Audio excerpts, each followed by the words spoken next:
You hear people talk all the time about collaboration over competition, but what does that actually look like?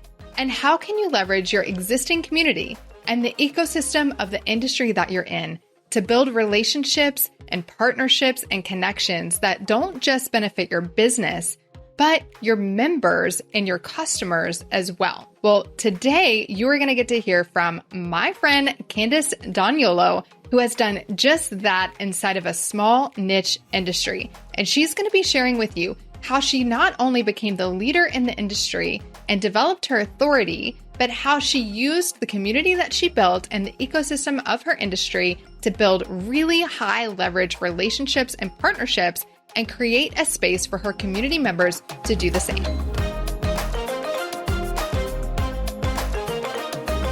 Well, hey friend, I am so glad that you are here with me for this episode today because I have my dear friend Candace D'Agnolo with me, and Candace and I are in the same mastermind, so we've become friends through that. But Candace is known as the pet boss, and if you're not sure what that means, you'll find out in this episode.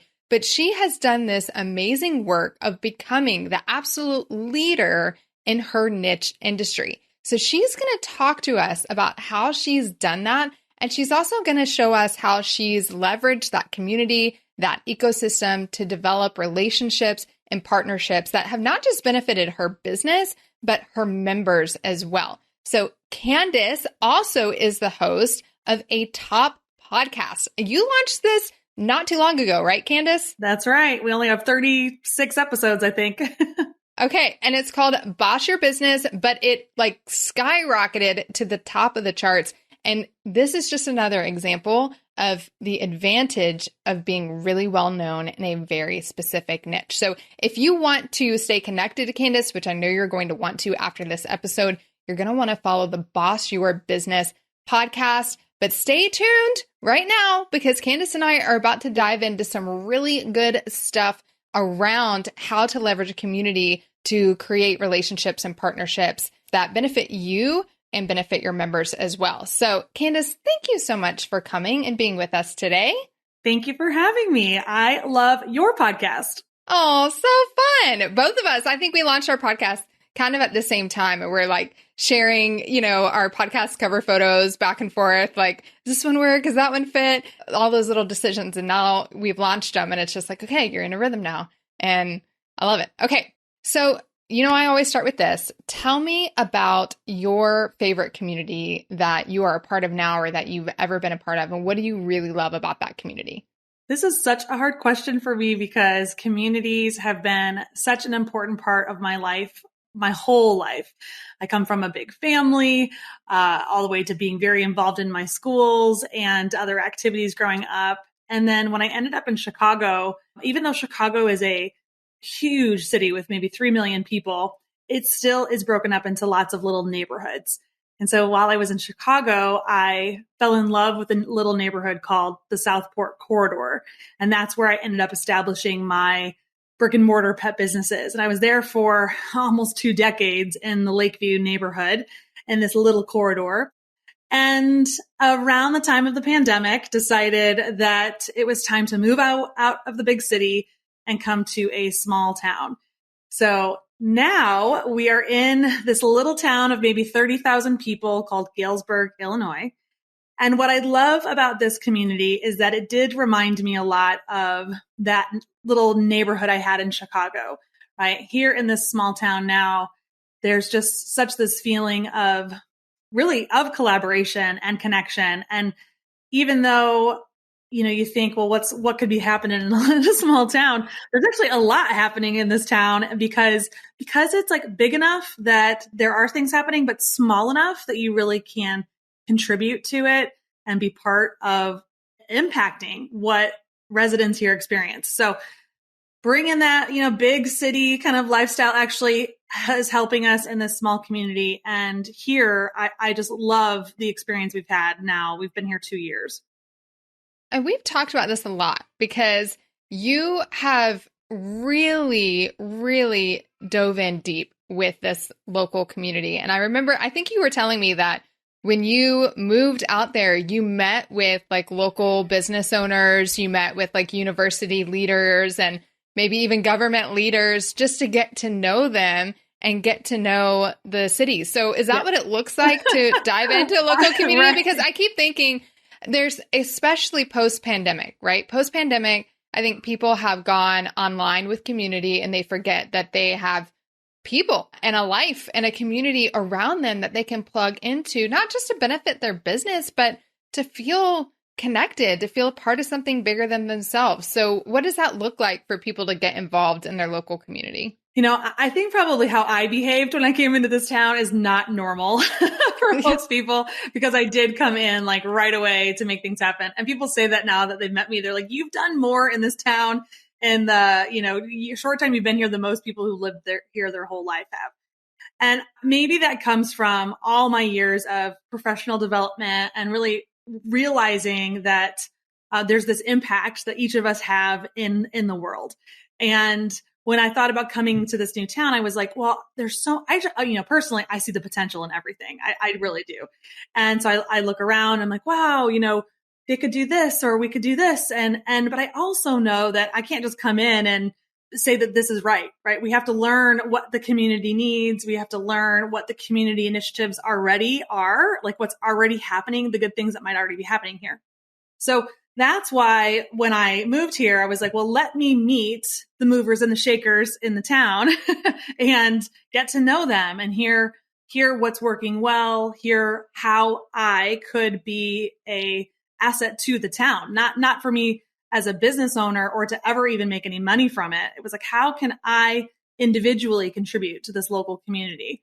So yes, I came in and I met with the director of tourism, the director of economic development. We got tours of the high schools. We went to the colleges and met with the college presidents. We toured local businesses and, just got to meet people. I love that you just dove in. I love that it started with relationship because, I talk about relationships and how important that is. It's so fun because I think you've even opened up your home to the community and have been holding events at your home. Yeah. I mean, the mayor came to my 4th of July party. Which is so fun. I know this episode isn't about how to get involved in your local community, but I wanted you to talk about that for just a minute because I know that so many of us are lonely entrepreneurs and lonely business owners and solopreneurs. And we look online for masterminds and virtual things that we can be a part of. And we forget that there's a community right out the front doorsteps of our house that we can dive into and be a part of and maybe even be a catalyst to creating that kind of connection. So if you're listening to this, you're probably community hearted. You're probably a community builder. So I encourage you to consider how you can get involved in your local community. But back to what this is really about. So I want you to tell us, you're the pet boss. You are the absolute, the boss of the pet retailer industry, the leader of that industry. How does that even happen? How did you pick that niche? How did you become the leader of that niche? How has it served you to be in that niche? Just tell us a little bit about that. So my career, after college, I thought I was going to go to some big advertising agency and work in marketing. And I got that job and then realized I didn't want to sit behind a cubicle all day long.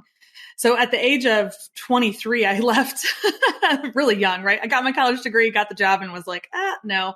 So I've been self-employed since I was 23. And what's interesting though, is I early on got into the pet industry, mainly initially starting with a doggy bakery and then opening up my own pet retail store and then a doggy daycare and a dog walking company and grew those and eventually was able to sell 3 different businesses. So at that point, probably at the halfway point of my pet industry career, I learned about business. I got into it because I was passionate about the niche and I was naturally good at some things, but there were a lot of things I didn't understand about business. And about halfway through, I started learning more about that and then realizing that I actually really loved the concept of business and teaching about business and learning about business and connecting with other business owners. That on the tail end of my journey of actually owning pet businesses, I thought, well, what's next for me? And I was really drawn to becoming a business coach for the pet industry because 1, it was already the industry that I knew, but also I felt like, and you've heard people say this, I'm sure they have even said it on your podcast, right? The riches are in the niches. And while I really wasn't sure if this was the right path to just stay in pet, it ended up being a good decision. Because at the beginning, when I wanted to do business coaching, a lot of people would say, well, why don't you just help all brick and mortar small business owners or, anybody that, you can try to find clients anywhere. And I thought, well, no, because again, I know so much about the pet industry. This is where I've worked. Yes, I could maybe help a women's boutique or a shoe store owner, but I don't know anything about how to buy shoes or who the manufacturers are and how you source them. So that's why I wanted to take my experience with this other passion that I had and build a brand new business. So from the ground up, really, I came out of nowhere. It really was that. It was like I was a nobody. Nobody knew who I was. And I started a Facebook group. There weren't a lot of Facebook groups at the time for pulling people together. So I started there. And then I also started different partnerships to help establish my expertise. And one of them was a pet industry magazine, Pets Plus magazine. And I started writing regular columns for them. And then that kind of gave me this instant authority within the industry, and it was really that I just talked to the editor of the magazine enough. I persuaded him enough on the phone call to include me in their magazines, and then delivered enough great content that offered value. And his readers were saying, hey, we really love these columns, that it solidified that relationship even more. Right. So then I started doing trade shows and just really getting really involved in this niche and delivering, being consistent. And the following just started kind of snowballing at that point. And people talk, word of mouth, even online. And it just came to the point where, I'm the pet boss. Some people have even said in the industry that I don't even need my last name anymore. I just go by Candace. Just pretty funny. You're like the Madonna. Yeah. It's totally fine. This is so good because, what I hear you saying is that you did it yourself, right? And I think I can't remember if I was 23 or so, but I was about that age when I went into my own business as well. So I didn't know we had that in common. That's super fun. But you just kind of dabbled, you followed your passion that led you to this niche. You started to learn more about business. You got successful. So sold some businesses, which I always think is super fascinating. I love that. And then you started to create community around what you knew. And so some people I know listening to this podcast are people who haven't started a community yet, but they want to form one. And so you just gave them a perfect example of how you can take what you know, what you're passionate about, start conversation around that, create a gathering place, whether it's in person or online, for people like you interested in the same things as you to come together and talk. And then you get to offer your expertise to others. So you pursued opportunities to provide content to industry magazines and things like that, where you could offer expertise of what you've learned. And you just kept showing up for the community, showing up, offering content and providing value wherever you could, which is what ultimately elevated you to this place of leadership. It's not something that you just put a stake in the ground and claimed. It's something that you just, in a way, you didn't fall into it because you were intentional about how you showed up, but that led you to be a leader of this niche, of this pet retailer industry. It's not even the pet industry. It's specifically for pet retailers, right? Well, so that's interesting you brought that up because it's not actually, but that was the initial plan. And that is kind of initially was most of my clients. But what was interesting is when I started this community, I thought for sure I was going to be really niche. I was like, I'm only going to niche in helping retailers in the pet industry. But when I started that community, what was interesting is I was attracting everybody who worked in the industry, not just retailers. And I think it was because I had built businesses and I had gone through the same struggles and then had sold them a lot of different niches. And so similarly to them, people could resonate with me and they were drawn to me. I don't know, I've heard that I'm very likable. And I think it's just because I, kind of share all my, challenges, and I'm realistic with people. And so there wasn't anybody at the time, I don't even think there really still is. I mean, there might be some other communities that are slightly different, but there really wasn't anybody kind of speaking to the pet industry in this way and being inspirational and helping them see what's possible for themselves, kind of like the life coach of the pet industry. So that we started attracting so many different people.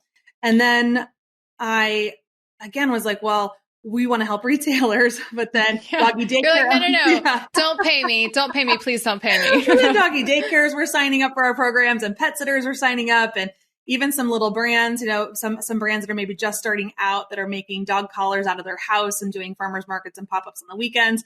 And so we really have now become this mix of pet business owners. And so now our company, our target is a local pet business owner, and how, versus somebody who's just selling online.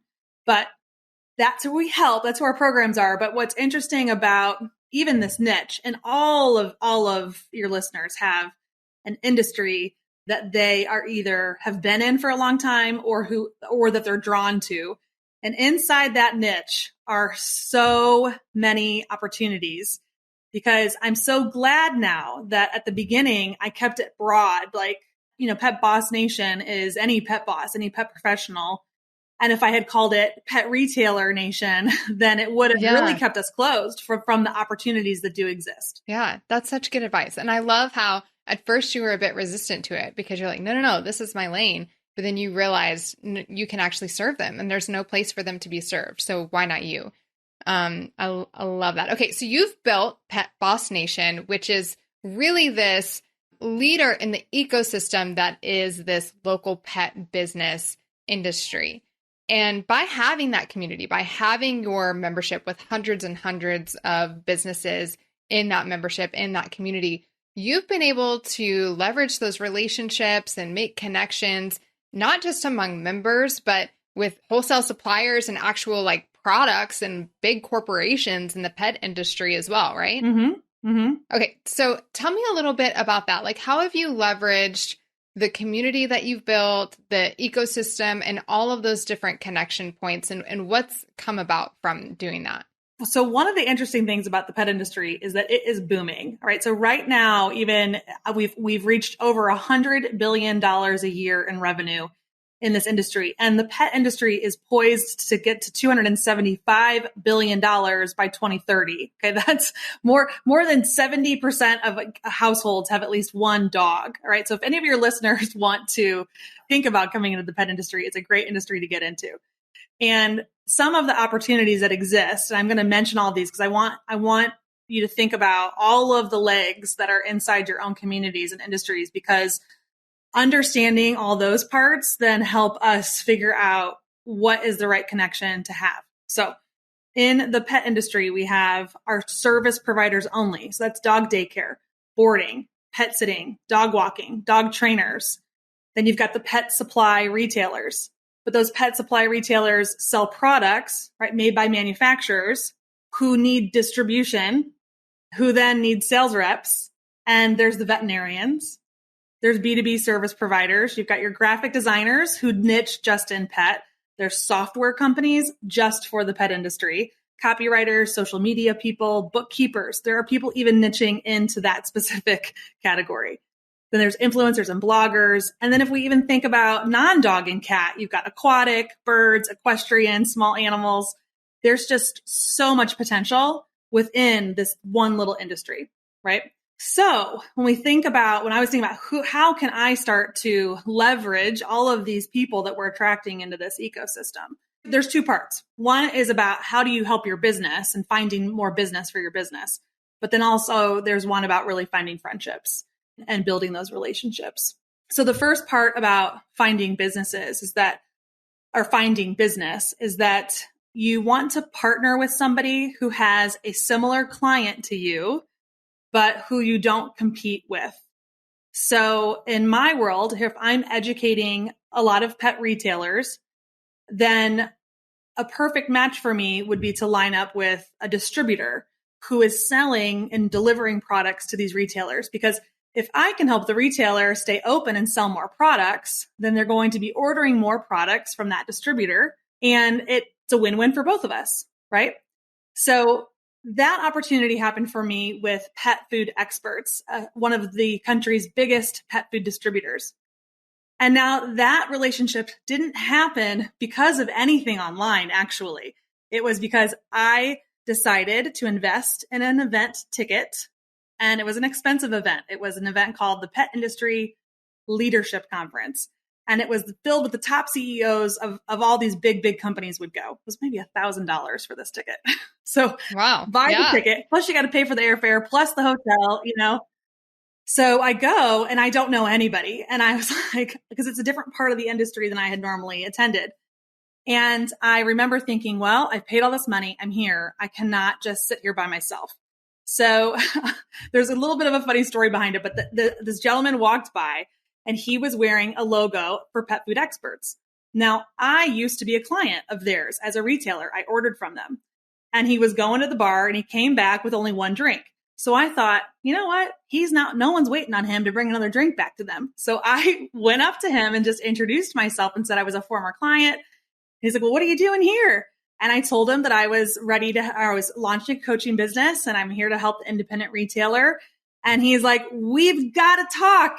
Anyway, he gave me his number and it turns out he was the president of the whole pet food distributor company. And I didn't know that.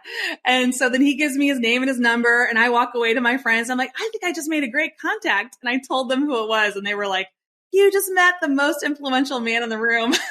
You're like, oh, by happenstance, yeah. But what's interesting, I love that story. And Michael and I are now great friends. But what I love about that story is like, one, most people don't invest in that kind of a ticket.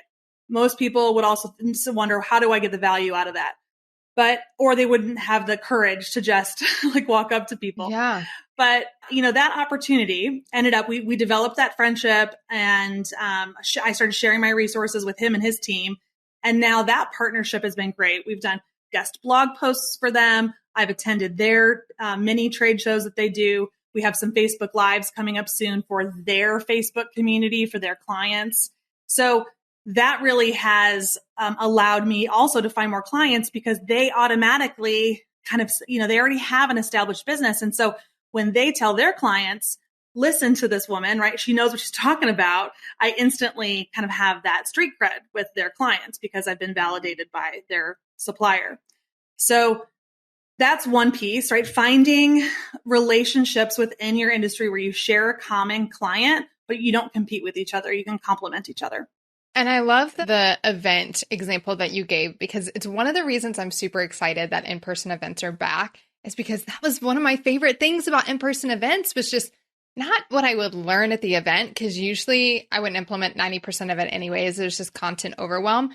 But the relationships that I would build, whether those would become friendships or maybe potential partnerships or affiliate relationships, and I think those events, if you go into it with the mindset, if all it takes is one relationship to change my business, just one. And I'm thinking about myself. So if you're sitting here and you're going, well, I don't work in that kind of like product-based business or retail business. How does this apply to me? Well, I just think about affiliates, which if you're not familiar, affiliates are where if you have a program, whether it's digital, whether it's a physical product, essentially people get credit for referring your services, products, whatever it might be. So let's say you've got a favorite hairstylist and you refer that hairstylist and your friend comes in and you get $20 off your next haircut. It's like that, but on a bigger scale, right? So maybe you give $400 to somebody who refers people into your program.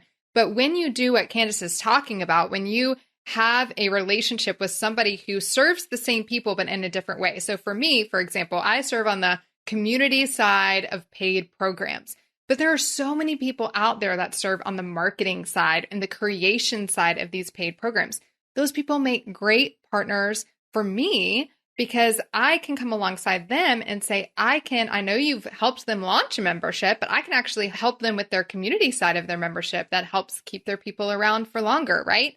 And those relationships become really symbiotic. And what is it that Stu says? He's like, it's not about getting a piece of the pie. It's about like us all getting together and creating a bakery where we can make our own pies and create as much business as we want together. That's what that makes me think about when you talk about these sort of collaborative relationships. Yes, absolutely. And when I think about the other ways that people have grown their business and connections in our community, it is that other people are showing value inside my community, but they're not trying to do it like me or step on my toes in my community. They're actually trying to make my community better and in a non-salesy way. And so what's interesting then is when they contribute that value in our community, I notice them and then I want to get to know them. And I realize, wow, they really know what they're talking about. So then I maybe start working with them. Like I think of another perfect example is Doc's Design. She's a graphic designer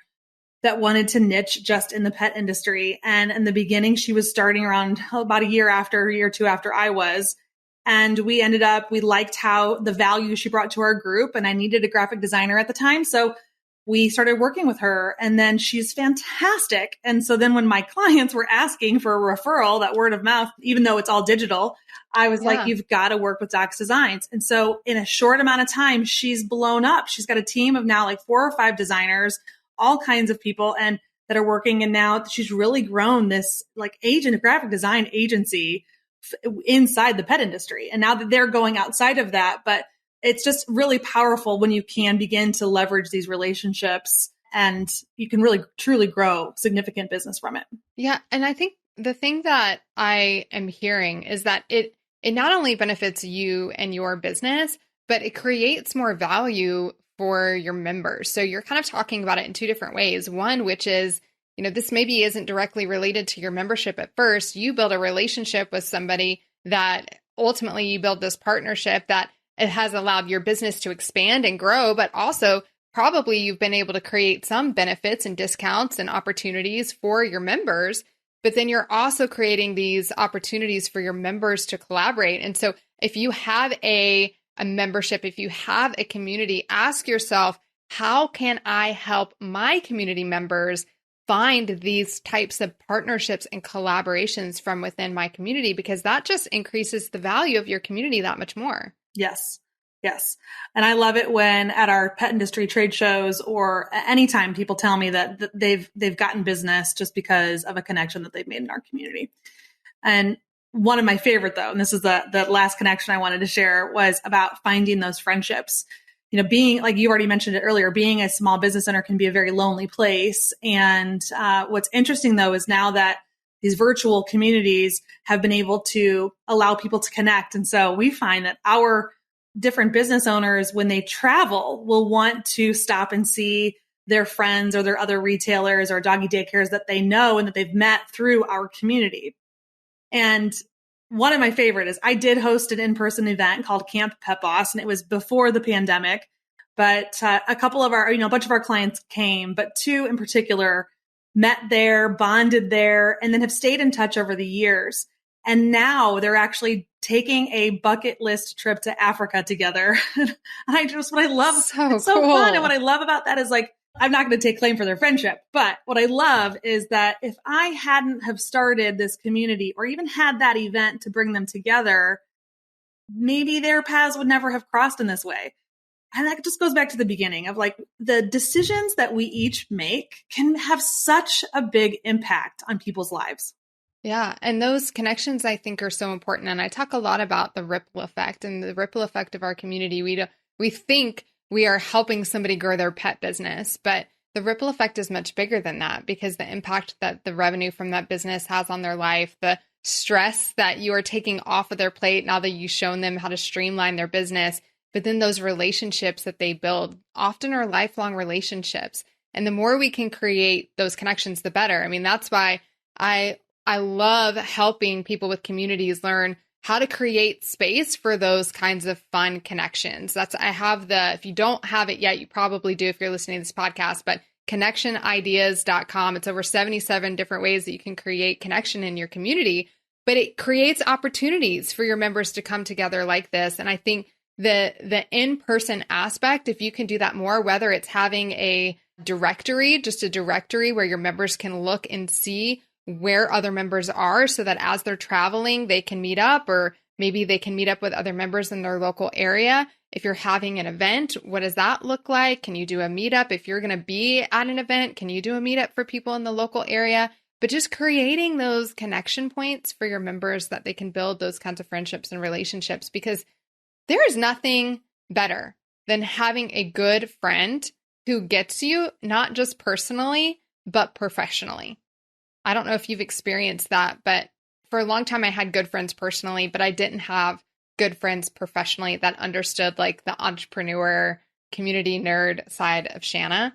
And even within the industry now, like I've got really great entrepreneur friends, but I have a couple that are also fellow community nerds, and getting together with those people, it just is a different vibe. And I'm sure you feel that way too, because I know you have lots of friends in the business owner and entrepreneur space, but it has to feel just a deeper level of connection when you're with fellow pet business entrepreneurs.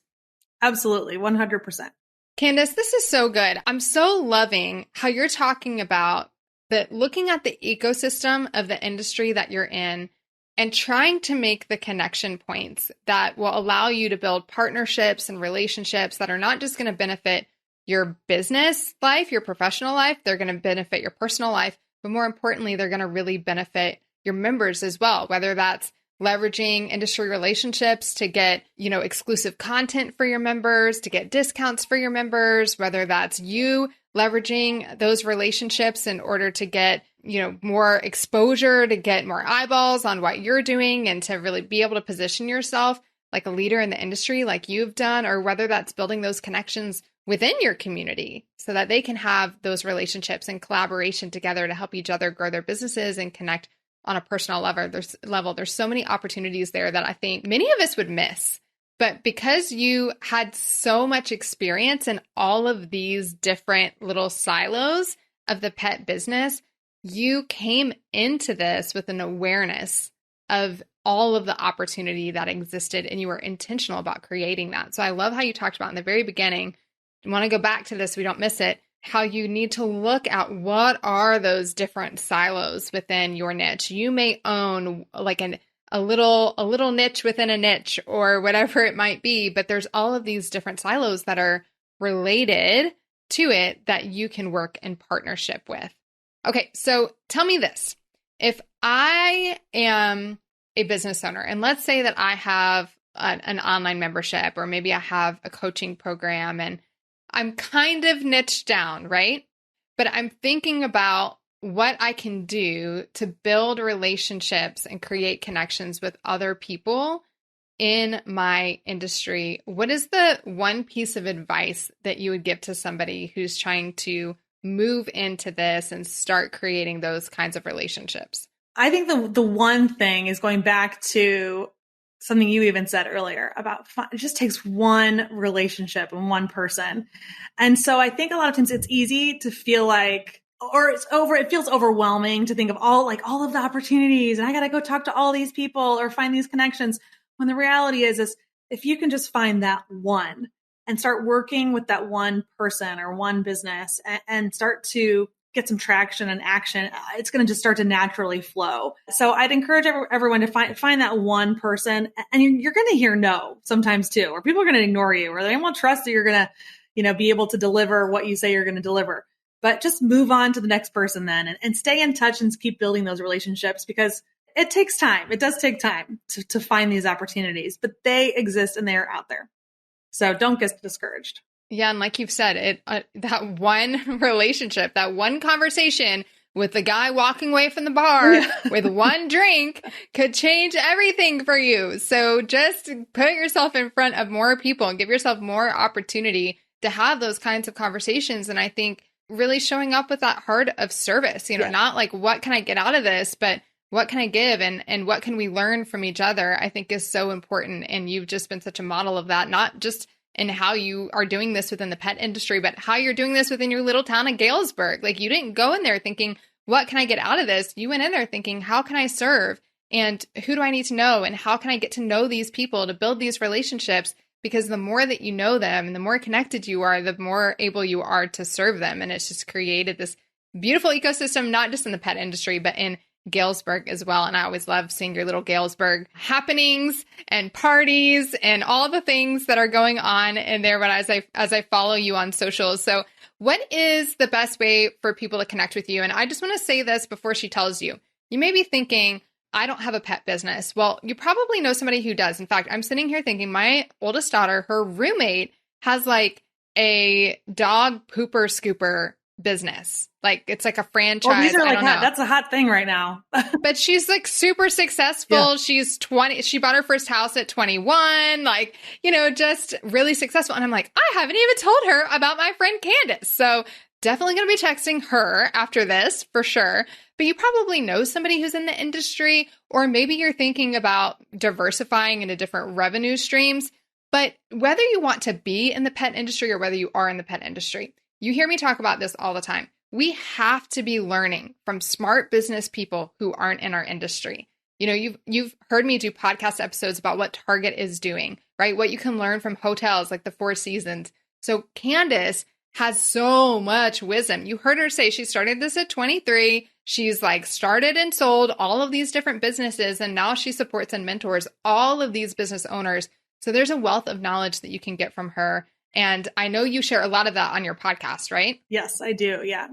I give it all away at the podcast. And that's Boss Your Business, yeah, the Boss Your Business podcast. Boss Your Business, the Pet Boss podcast. You're going to know you found it because there's a picture of Candace with her cute pup on there. So you're definitely going to know when you've seen that. And then on your website, petboss.com, you have something about like 10 secrets to starting a pet business. So tell me a little bit about that. Yeah. In our freebie on our website, it's called 10 Secrets to Running a Successful Pet Business. And it covers a lot of different areas. If you're just starting out, or even if you're looking to grow your business, and it has different resources listed in there. And along with those freebies, we do have all our podcasts on our website, and we do also have a weekly blog. So lots of great content. And you can figure out how to connect or find how to connect to our Facebook group community for all pet industry professionals too. So good. Okay, so go to petboss.com. Everything is there. Candace, thank you for taking time to share with us today. And I'm really looking forward to seeing what happens as you continue to invest in the pet industry and in Galesburg too, because I feel like watching your Tales of Galesburg is like me watching the Gilmore Girls in this little town. I'm like, what is happening in Galesburg today? So yeah. I think the last I looked, there's like a Mexican restaurant that somebody needs to buy. Yeah, that is like a massive opportunity. So massive opportunity. And everybody's like, you should buy it. I was like, oh my gosh, no, I have too many other things going on. But yeah, hashtag move to Galesburg. We are looking for more residents. So good. I don't think I'm like a Southern girl for sure. So it's not going to be me, but I do want to come visit. I'm looking forward to it. Candace, thank you so much. And make sure to follow her on the Boss Your Business podcast. Thanks, Shanna. Hey friend, real quick. You heard me mention it on this episode, but if you want to snag over 77 ideas for creating connection in your community, all you have to do is go to connectionideas.com. Just pick one, give it a try, and start creating connection today.